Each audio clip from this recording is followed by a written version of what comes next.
और राजस्थान में आज कांग्रेस कार्यकर्ता हर जिले में प्रदर्शन करेंगे। हर जिला मुख्यालय पर कांग्रेस का ये प्रदर्शन सुबह 11 बजे शुरू होगा। राजस्थान कांग्रेस के प्रदेश अध्यक्ष गोविंद सिंह डोटासरा ने प्रदर्शन का आह्वान करते हुए कहा था कि बीजेपी राजस्थान में लोकतंत्र की हत्या का षड्यंत्र कर रही है।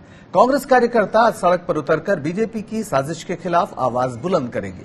यूथ कांग्रेस, कांग्रेस सेवा दल और महिला कांग्रेस के कार्यकर्ता भी सड़क पर उतरकर विरोध प्रदर्शन करेंगे। रामस्वरूप लामरोड हमारे संवाददाता जुड़ गए इस खबर पर ज्यादा जानकारी के साथ जयपुर से। रामस्वरूप, क्या है आज का कार्यक्रम और इसकी कितनी बड़ी तैयारी है, इसका क्या असर दिखने वाला है?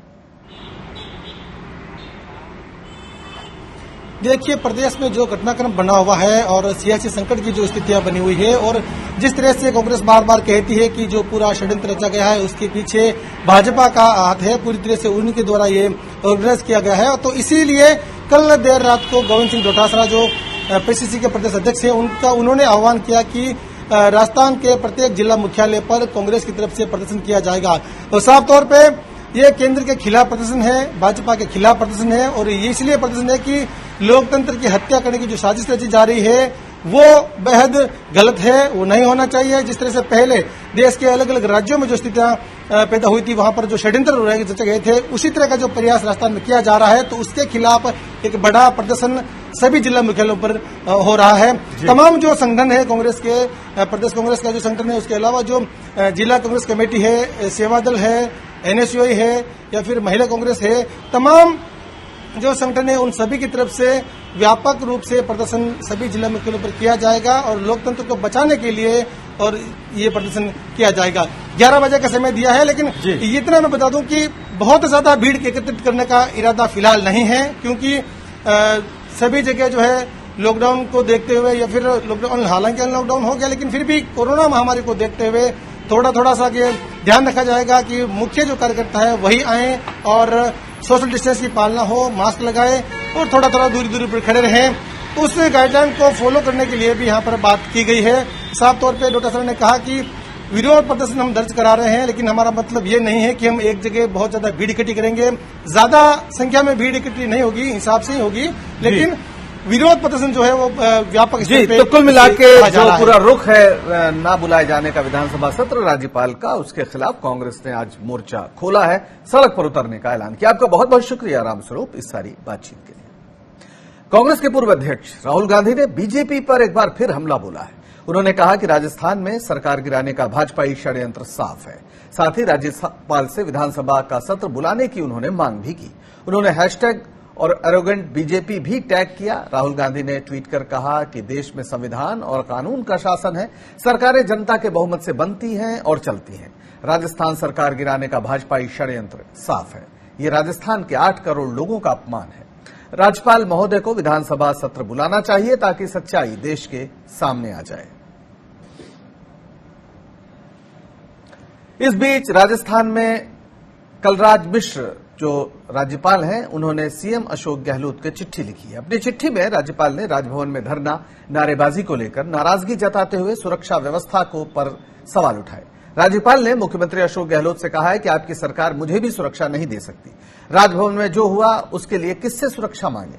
क्या केंद्रीय एजेंसी से संपर्क किया जाए? राज्यपाल ने यह भी कहा कि गृह विभाग राज्यपाल की सुरक्षा भी नहीं कर सकता, तो कानून व्यवस्था को लेकर आपका क्या मंतव्य है?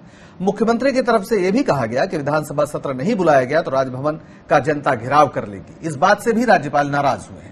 राज्यपाल ने कहा है कि राजभवन में धरना देना एक गलत परंपरा और दबाव की राजनीति की शुरुआत तो नहीं है। संवैधानिक मसलों पर निर्णय लेने का अधिकार मुझे संविधान ने दिया है। राज्यपाल ने विधानसभा सत्र बुलाने को लेकर सीएम अशोक गहलोत की तरफ से उठाए गए सवालों का भी चिट्ठी में जवाब दिया है। राज्यपाल ने कहा है कि मैं विधानसभा सत्र के संबंध में विशेषज्ञों से चर्चा करता। आपने सार्वजनिक रूप से कहा कि यदि राजभवन का घेराव होता है तो यह आपकी जिम्मेदारी नहीं है। राज्यपाल ने कहा है कि सरकार ने 4 लाइन का सेशन बुलाने का प्रस्ताव दिया है, लेकिन उसमें कोई एजेंडा नहीं बताया गया है, इसलिए हम उसके गुण दोष की जांच कर रहे हैं।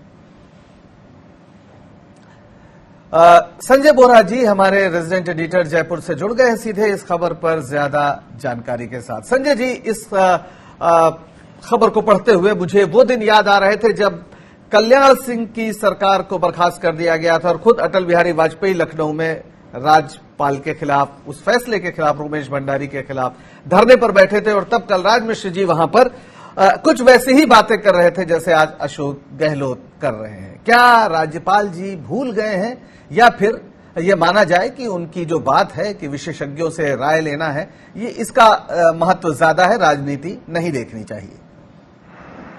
पंकज जी, सबसे पहले तो मैं कहूंगा कि ये जो चिट्ठी हम दिखा रहे हैं इसके बारे में आप देखें तो स्पष्ट नहीं है कि ये किसने जारी किया है।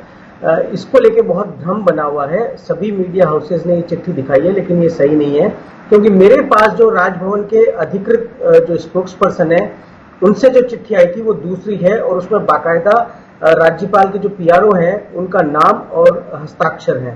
तो मेरे ख्याल से ये भ्रम की स्थिति थी कि ये दो चिट्ठी कौन सी है। ये वो चिट्ठी नहीं है जो अधिकृत रूप से आई है।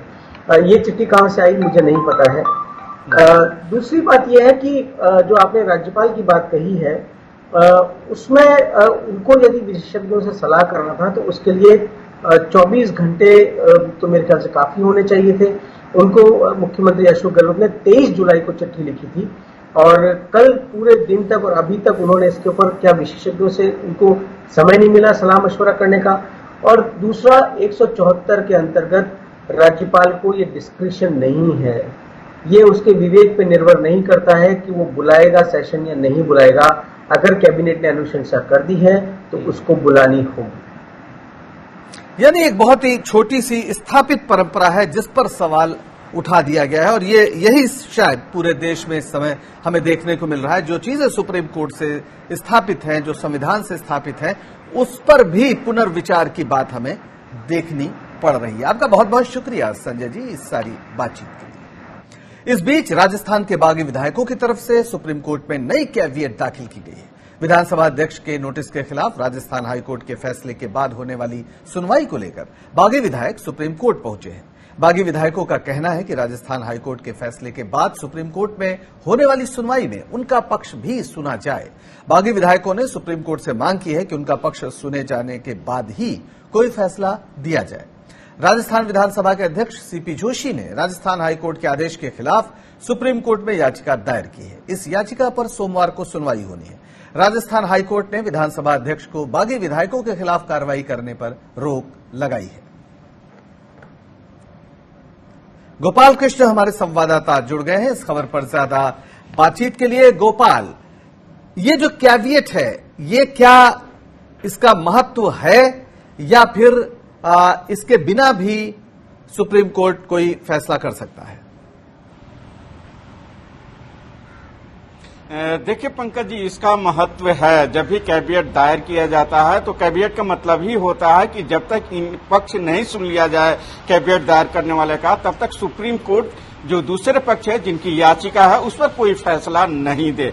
तो इनका पक्ष जरूर सुना जाएगा। और चूंकि नई एक कैबिनेट है और हाईकोर्ट ने जो फैसला दिया है उसके बाद से जो बागी विधायक हैं वो मान रहे हैं कि सुप्रीम कोर्ट इसमें कोई आदेश जारी कर देगा, उससे पहले उनका भी पक्ष सुने तभी कोई आदेश जारी करे। क्योंकि पिछली सुनवाई के दौरान सुप्रीम कोर्ट ने साफ कर दिया था कि भले ही हाईकोर्ट फैसला सुना दे लेकिन अंतिम मोहर सुप्रीम कोर्ट लगाएगा। तो जो सोमवार का दिन है वो काफी अहम है और सोमवार को सुप्रीम कोर्ट को तय करना है कि अगर बागी विधायकों को स्पीकर नोटिस जारी करते हैं तो क्या हाईकोर्ट को यह अधिकार है कि उसे याचिका पर सुनवाई कर लें जो बागी विधायकों ने दायर की है। अगर हाईकोर्ट सुनवाई करता है तो किस हद तक उसका अधिकार है।